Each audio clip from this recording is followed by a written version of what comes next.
But what's the difference between enlightened self-interest and mental point of origin? I usually use those sort of in tandem. Again, if you're part of Reignite, that's part of one of the modules. I'm going to go into a lot more depth when I talk about mental point of origin in the new book, which is going to be my 6th book. Should be out first quarter of next year.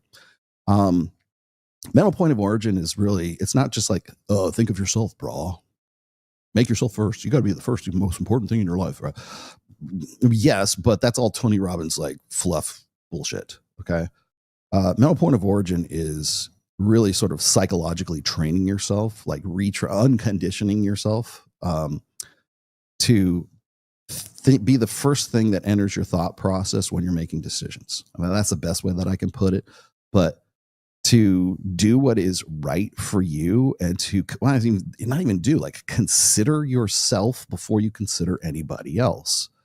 And people go, well, that shouldn't be too much of a problem. Well, it isn't for women in particular, because as Rich Cooper has said, we teach our girls to do what's right for them, and we teach our boys to do the right thing. And if you need an example of that, just go look at any of those Turning Point USA videos I just showed you, because that's exactly what each one of these suckers is promoting right now. You'll notice that every single one of them is solve your woman's problems before you solve your own. That's what it comes down to. Oh, the most important decision you're ever going to make is going to be the woman that you marry. Yeah, it is. You know why? Because as Charlie Kirk said, you're not supposed to spend any money. You're not supposed to do anything for yourself until like you can 100% like financially support your wife and make sure she's like, living. She's a woman of leisure until she doesn't have to work and she could just have babies and homeschool your kids. Right. I mean, that's the TradCon, dream come true. And what's he saying that's wrong, Rollo? Nothing. It's untenable. But the thing is that you'll notice that in all of those videos, and I would encourage, like, I'm not a big TPUSA fan. I think it's kind of schmaltzy now. I remember certainly back in the early, 2021 and when Biden first came in, like, I understand why TPUSA took off, right? People wanted a forum and they wanted to be able to talk shit, right? Now it's kind of like schmaltzy grifter-esque kind of stuff. I mean, we got fucking Officer Tatum. It's at TPUSA. Really? Well, I don't think how come Myron didn't get invited to that? How Fresh wasn't up there, for fuck's sake. Like, Officer Tatum's been on their show. And Cenk Uygur. Really? Cenk Uygur? Okay. But so I was just going to say is that when we're talking about like mental point of origin versus enlightened self-interest is very easy to understand. I can't help others until I can help myself, which is exactly the opposite of what dumbass Charlie Kirk is talking about. Right? I cannot help others as well as when I help myself first. I cannot help others until I help myself, period. Okay. That doesn't mean be a dick.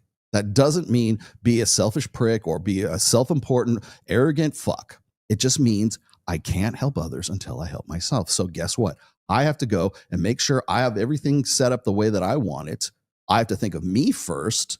And then as a byproduct of me succeeding, guess what? My wife succeeds. My dog succeeds. My mother-in-law certainly succeeds. My wife is happy. And so here's the thing is, one of the things that I don't think that you're ever going to hear at TPUSA, or certainly from any traditional conservative, is the fact that men need authority to affect the responsibility that they believe that masculine men and it's your God-given masculine responsibility to take care of your wife. Okay, great. How about this? Can I fucking have the authority to do that? That's where the wheels fucking come off that whole fucking narrative right there. You say, oh, no. It's all about masculine responsibility right up until like you go, okay, well, I'm going to fucking put my foot down here. And my rule is law. You sound like Aku.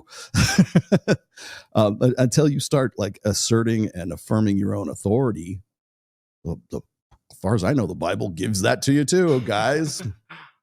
But nobody wants to do that. That's when it becomes 50-50.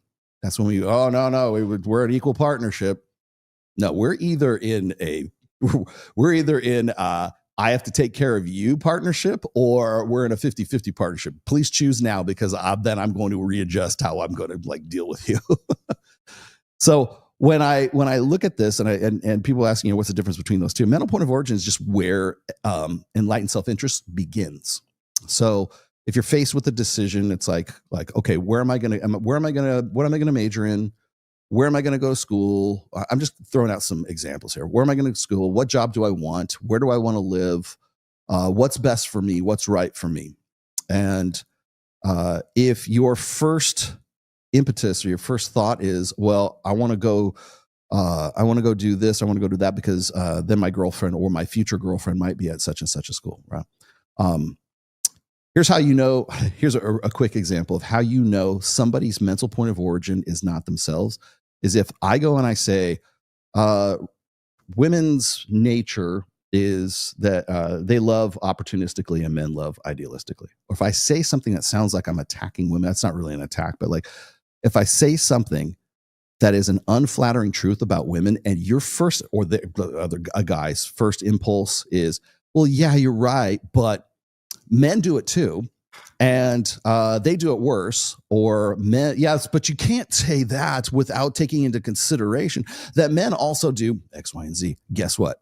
Your first thought was women, not yourself, not men, not anything else. Your very first thought was, how can I defend women?